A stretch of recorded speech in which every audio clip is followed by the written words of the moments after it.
How to remove moles, warts, blackheads, skin tags, and dark spots naturally.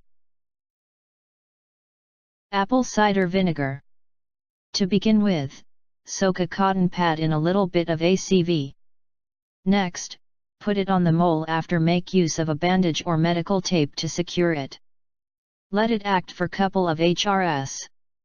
The mole will progressively disappear. Baking soda and castor oil. Use a combination of baking soda and castor oil to get rid of your moles.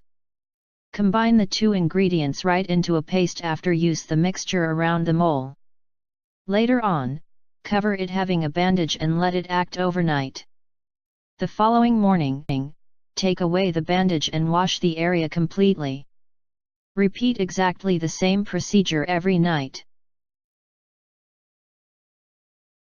Garlic. Plain garlic or garlic extract is considered the most effective natural treatments for a number of skin problems, like moles. As garlic is simply too strong, make certain you safeguard your surrounding skin with Vaseline or masking tape prior to doing the therapy.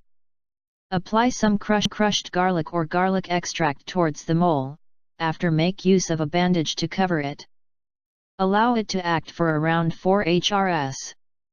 Repeat exactly the same procedure regularly for optimum benefits.